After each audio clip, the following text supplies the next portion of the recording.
À 4 heures du matin, un convoi de 57 camions est intercepté près de la frontière du Togo. Ce qui semblait être une simple opération de routine se transforme rapidement en un tournant décisif pour la sécurité du Burkina Faso. En sous-main, des armes et des missiles d'une valeur de 700 millions de dollars sont découverts, menaçant de déstabiliser la région. Ibrahim Traoré, face à cette crise inattendue, doit prouver que son pays peut se défendre seul contre des menaces internationales. Mais que se serait-il passé si ce convoi avait franchi la frontière ? Une question qui pourrait bouleverser l'avenir de la nation. Marque un tournant crucial pour le Burkina Faso. Ibrahim Traoré se trouve à un carrefour décisif où la stabilité du pays est en jeu. La découverte de ces armes sophistiquées et de ces missiles pose la question.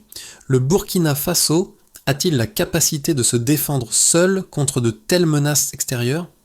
Ce n'est pas simplement une question de sécurité intérieure, mais de souveraineté nationale. Si le pays échoue à démontrer sa résilience, l'équilibre de la région pourrait être profondément perturbé. Cependant, si le président parvient à maîtriser cette situation et à prouver que l'État burkinabé est capable de protéger sa souveraineté, il renforcera sa position sur la scène internationale tout en envoyant un message clair aux puissances extérieures. Le Burkina Faso ne se laissera pas intimider. Cette opération n'est pas seulement un test de force, mais aussi un défi pour l'avenir du pays. Ibrahim Traoré doit prendre des décisions rapides et stratégiques pour éviter le chaos. À 4 heures du matin, un convoi de 57 camions arrive près de la frontière togolaise, apparemment sans importance. Cependant, lorsque les autorités burkinabées interceptent les véhicules, une découverte choquante se fait jour. Sous des sacs d'aide humanitaire, des armes, des roquettes et des missiles d'une valeur de plus de 700 millions de dollars sont retrouvés. Cette saisie n'est pas une simple opération de contrebande, mais un complot complexe visant à déstabiliser le pays. L'intervention des forces burkinabées se révèle cruciale. Chef des gardes-frontières repère un comportement suspect des camions. Il constate qu'ils circulent sans phare et de manière trop synchronisée, ce qui attire son attention. Après un contrôle rapide, il met en échec ce qui pourrait avoir été une opération bien orchestrée, probablement dirigée par des réseaux transnationaux. Les armes découvertes ne sont pas simplement locales. Beaucoup portent des numéros de série provenant de zones de conflit comme la Libye et le Yémen, ce qui suggère l'implication de puissances extérieures dans le financement et la fourniture de ces armes. Ibrahim Traoré est immédiatement informé de l'incident. Il comprend vite que la situation dépasse le cadre d'un simple trafic d'armement. Le pays est face à une menace bien plus grande, une tentative de déstabilisation internationale. Ce complot n'est pas isolé, mais fait partie d'un réseau complexe de trafic d'armes, de financement illégal et d'ingérence politique. Commence à reconstruire le puzzle en analysant les itinéraires des camions et les flux financiers associés. Chaque détail est scruté, chaque témoignage des chauffeurs interrogé.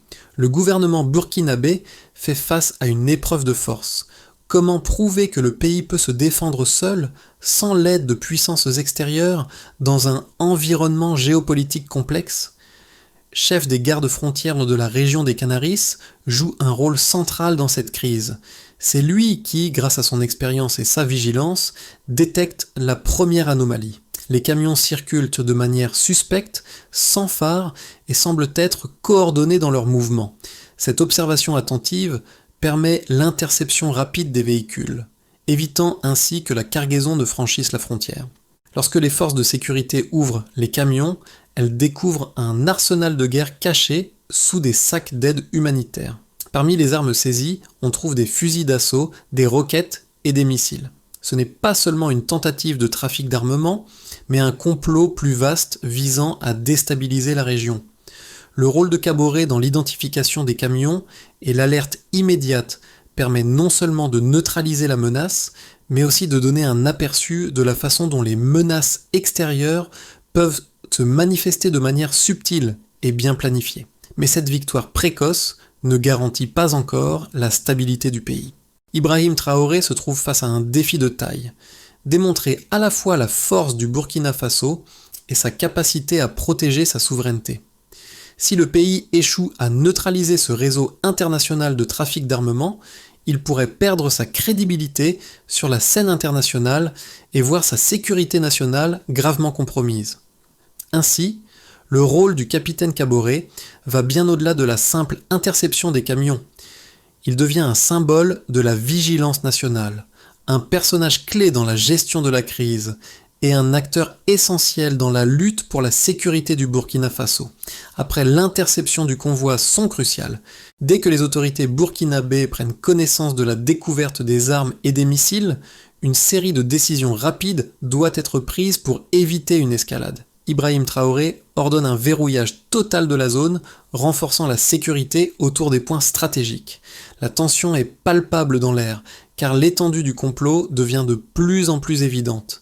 Ce n'est plus un simple trafic d'armes, mais une tentative de déstabiliser le Burkina Faso à un niveau international. Les forces de sécurité se déploient rapidement et examinent chaque détail de la cargaison, alors que les unités de renseignement burkinabées analysent les itinéraires des camions. Un schéma commence à émerger. Les camions viennent de différents points, ce qui suggère un réseau logistique coordonné sur plusieurs frontières. Les autorités découvrent que certaines des armes retrouvées portent des numéros de série provenant de zones de conflit bien connues, comme la Libye et le Yémen.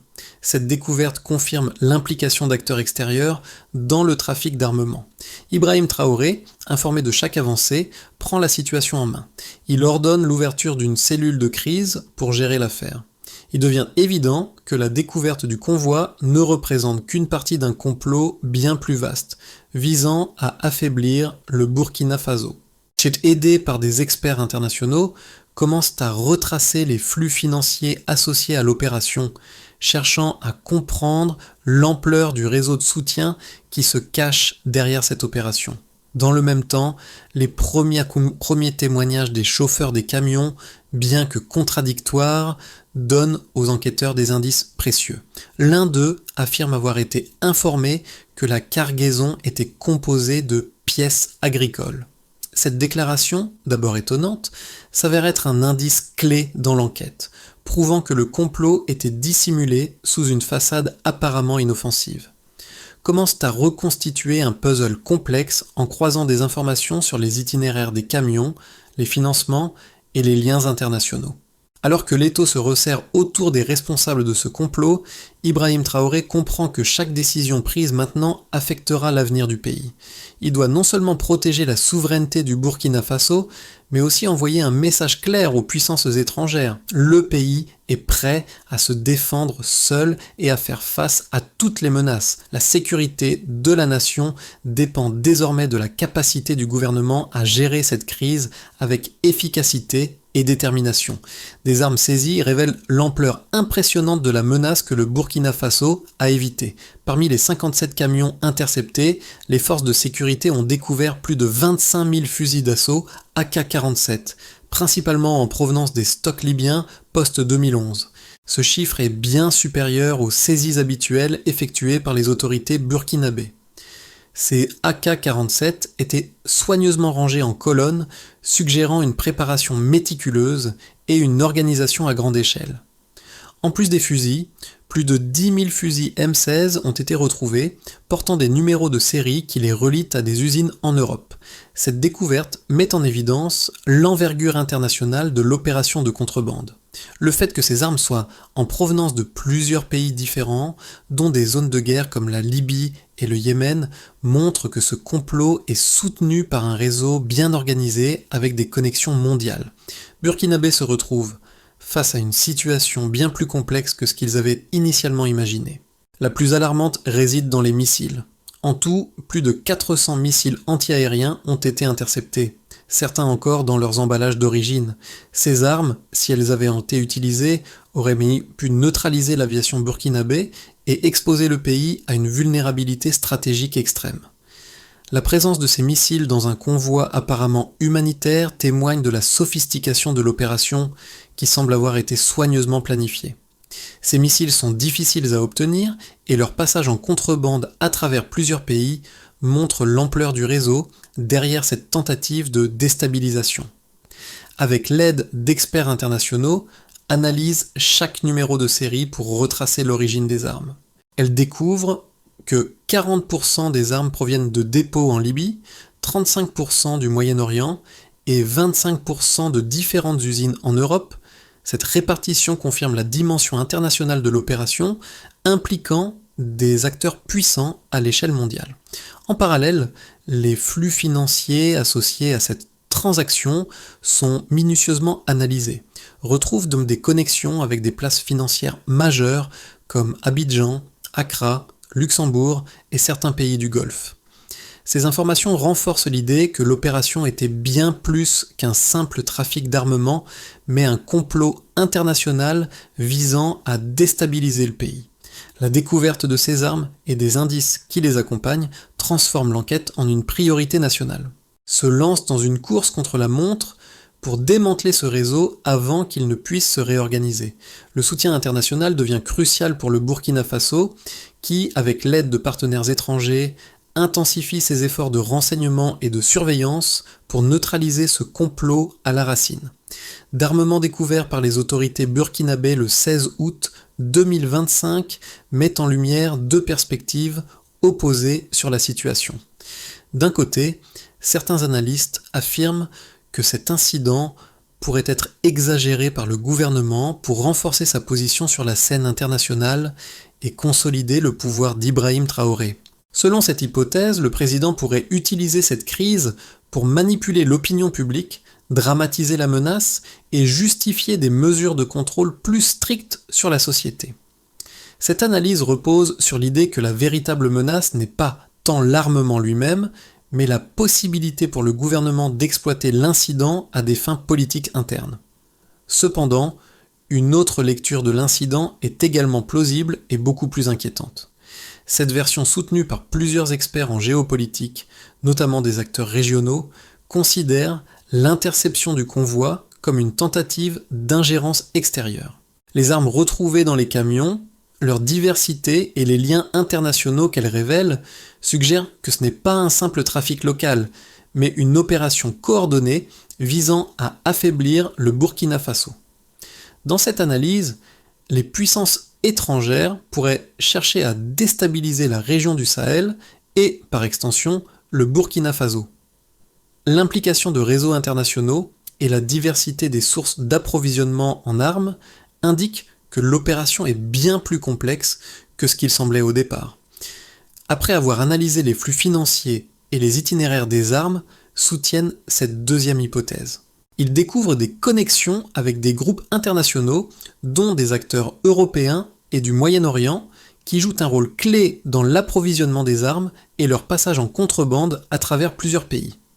Ces indices montrent que le Burkina Faso n'est pas simplement victime d'un trafic local, mais qu'il fait face à un complot international visant à perturber la souveraineté du pays. Le rôle des puissances extérieures devient donc central dans l'analyse de la situation.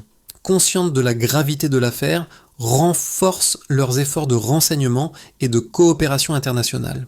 Ibrahim Traoré, déterminé à défendre son pays, sait que ce combat dépasse les frontières du Burkina Faso et qu'il doit se préparer à affronter des ennemis bien plus puissants et organisés. En renforçant la sécurité et en cherchant à démasquer les réseaux internationaux impliqués, le président veut envoyer un message clair. Le Burkina Faso ne se laissera pas intimider par des puissances étrangères. Le Burkina Faso se défend. Cette déclaration, simple mais forte, marque un tournant dans la crise qui secoue le pays. Le gouvernement burkinabé a non seulement réussi à neutraliser une tentative de déstabilisation, mais il a également renforcé son image sur la scène internationale. Grâce à l'interception du convoi et à la gestion de la situation, le pays a démontré qu'il peut se défendre seul face à des menaces extérieures. Cette réussite devient un symbole de la résilience nationale et un exemple pour d'autres pays de la région confrontés à des défis similaires.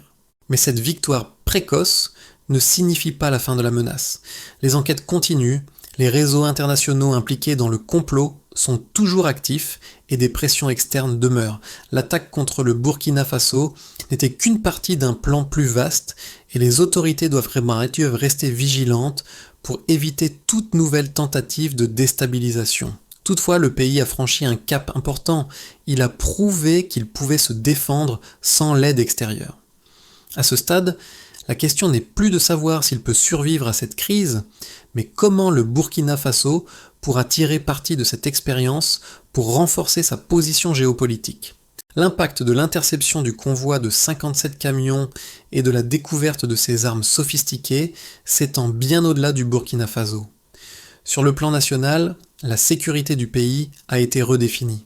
Après avoir démontré leur capacité à répondre à une menace d'une telle ampleur, ont renforcé leur contrôle sur les frontières et modernisé leur capacité de surveillance.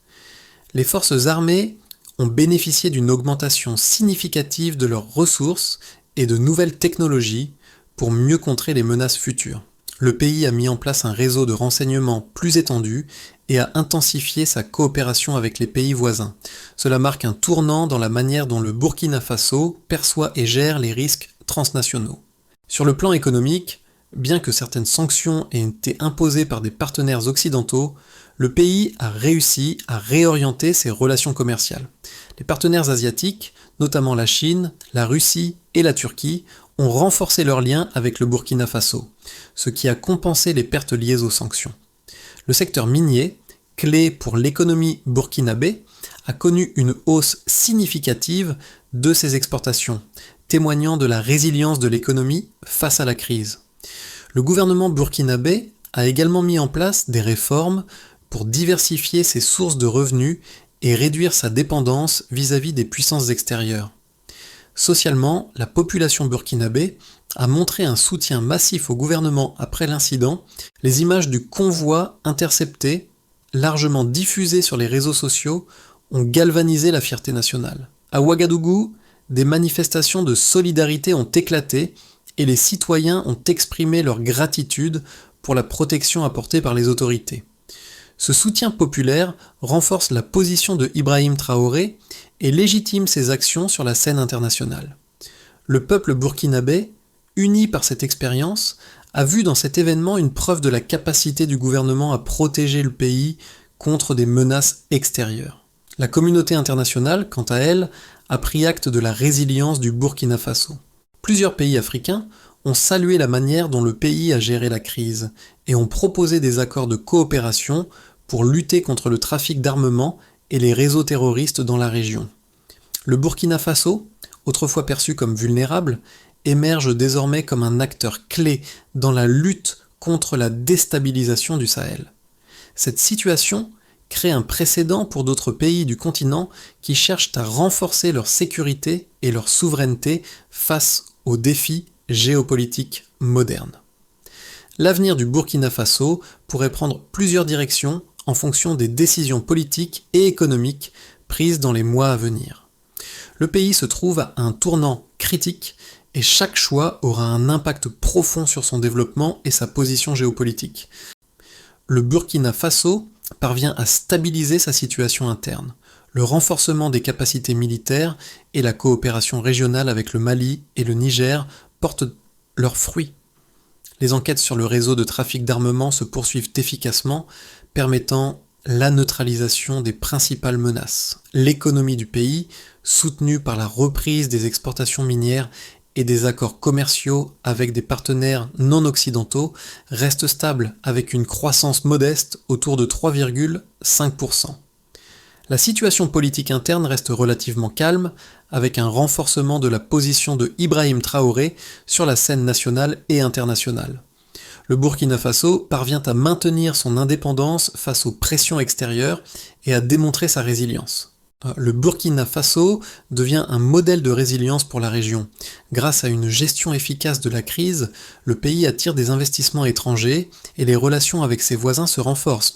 Les pays du Sahel, inspirés par la gestion de la crise burkinabé, lancent des initiatives de coopération en matière de sécurité et de développement économique. Le Burkina Faso joue un rôle de leader dans la lutte contre le terrorisme et la déstabilisation régionale, et ses exportations connaissent une croissance de 21%. Le pays pourrait même devenir un acteur clé dans la création d'une architecture panafricaine de sécurité. Les réformes économiques permettent d'augmenter le revenu national et de réduire la dépendance vis-à-vis des partenaires traditionnels. Le Burkina Faso fait face à de nouvelles menaces internes et externes. Les sanctions internationales sont renforcées et les tensions sociales augmentent en raison des difficultés économiques persistantes. Le gouvernement peine à maintenir le contrôle de certaines régions du pays et la corruption au sein des forces de sécurité nuit à l'efficacité des réformes. L'augmentation des coûts d'importation et une inflation élevée exacerbent les difficultés économiques.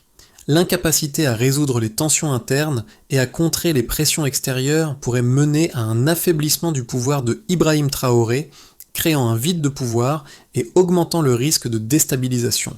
Dans tous les scénarios, il est impératif que le Burkina Faso continue à renforcer ses institutions, son réseau de renseignement et sa coopération régionale.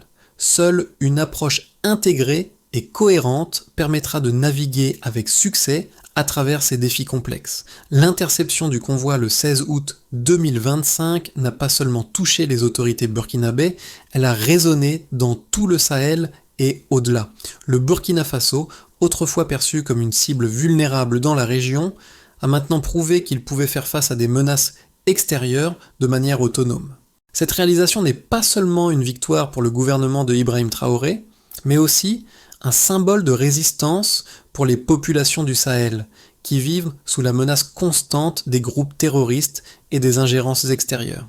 Pour les citoyens burkinabés, cet événement a renforcé leur fierté nationale.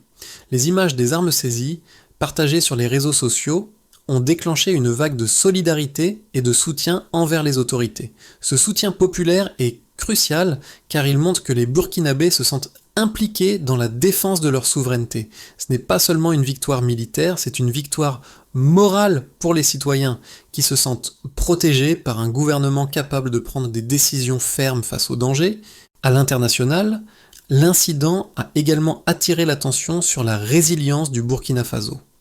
Les nations africaines voisines, telles que le Mali et le Niger, commencent à voir le Burkina Faso sous un autre angle, comme un exemple de solidarité et de résistance face à des menaces communes.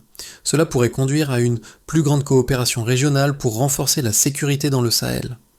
Pour les jeunes générations, ce moment peut être perçu comme un tournant dans la manière dont ils voient leur pays et leur rôle dans le maintien de la paix et de la sécurité. Cette crise, au lieu de fragiliser, a servi à renforcer l'unité nationale et à rappeler à tous l'importance de la vigilance collective. Croissante et à la complexité du réseau de trafic d'armement, le Burkina Faso doit mettre en place un plan de réponse stratégique pour renforcer sa sécurité et sa souveraineté. Ce plan se déploiera en plusieurs étapes clés visant à restaurer la confiance dans les institutions nationales et à renforcer la résilience du pays face aux menaces futures. Renforcement de la chaîne de renseignement, le Burkina Faso doit investir dans des technologies de surveillance modernes et former des officiers spécialisés pour détecter plus rapidement les menaces potentielles. Des systèmes de détection avancés seront installés au point de contrôle aux frontières pour surveiller les mouvements suspects en temps réel. Le pays devra également collaborer étroitement avec ses voisins du Sahel, notamment le Mali et le Niger, pour partager des informations de renseignement cruciales. Modernisation des capacités militaires. Les forces armées du Burkina Faso doivent être modernisées avec de nouveaux équipements et des formations adaptées aux défis contemporains, y compris la gestion des menaces transnationales.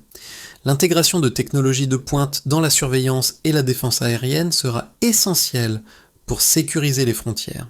Les armes saisies dans l'opération du 16 août seront fondues et réutilisées pour renforcer les capacités des unités frontalières. 7. Création d'un pôle judiciaire spécialisé. Le Burkina Faso doit établir une structure judiciaire spécialisée dans la gestion des crimes transnationaux. Ce pôle sera chargé de traiter rapidement les affaires liées au trafic d'armement et aux menaces extérieures. Il s'agira de garantir une réponse judiciaire rapide et efficace pour éviter toute tentative future de déstabilisation. Coopération panafricaine renforcée. Le Burkina Faso, en partenariat avec d'autres pays du Sahel, mettra en place un mécanisme d'échange sécuritaire pour surveiller les réseaux de trafic d'armement à travers la région. Ce partenariat régional sera crucial pour lutter contre les menaces transnationales et renforcer la défense collective de l'Afrique de l'Ouest, de sensibilisation et éducation. Enfin, le pays introduira des programmes éducatifs dans les écoles pour sensibiliser les jeunes générations aux risques de sécurité et à l'importance de la vigilance collective. Ce processus vise à inculquer une culture de sécurité durable, afin de prévenir les menaces futures avant qu'elles ne se concrétisent.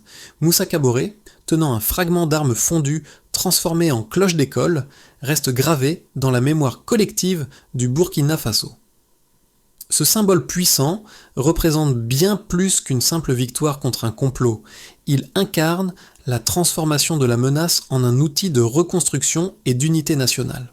Le métal, qui aurait pu causer destruction et chaos, devient désormais un outil de formation, de vigilance et d'espoir pour l'avenir. Ce fragment d'arme, désormais suspendu dans les écoles à travers tout le pays, rappelle à chaque citoyen burkinabé que la résilience est la clé de la souveraineté nationale. Dans un pays où la stabilité a été mise à l'épreuve par des forces extérieures, ce symbole de solidarité et de protection devient un véritable moteur d'unité. Il rappelle aussi que même dans les moments les plus sombres, la force collective d'une nation peut non seulement préserver, mais aussi construire un avenir plus sûr et plus uni. Ainsi, chaque enfant qui verra ce fragment d'arme transformé en cloche saura que ce qu'il représente dépasse la guerre et la violence. Il incarne l'espoir d'un Burkina Faso qui se relève plus fort et plus uni, prêt à défendre sa souveraineté et sa dignité. Sa résilience face à des menaces extérieures, mais l'avenir reste incertain. Maintenant, c'est à chaque citoyen, à chaque acteur de la société de jouer un rôle dans la construction d'un avenir plus solide et plus stable. La protection de la souveraineté nationale ne repose pas seulement sur les épaules du gouvernement, mais sur l'engagement de tous, de la population aux élites politiques. Ensemble, nous pouvons transformer cette crise en une opportunité de renouveau pour le Burkina Faso. Cela commence par une prise de conscience collective des enjeux de sécurité et de souveraineté. Chaque action, chaque geste pour renforcer la vigilance, pour soutenir les institutions et pour promouvoir la paix compte.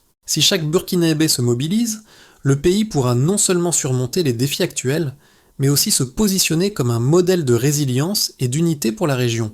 Alors, que ferez-vous pour contribuer à l'avenir de notre pays ? Partagez vos idées, soutenez les initiatives locales et engagez-vous pour un Burkina Faso plus fort, plus uni et plus indépendant.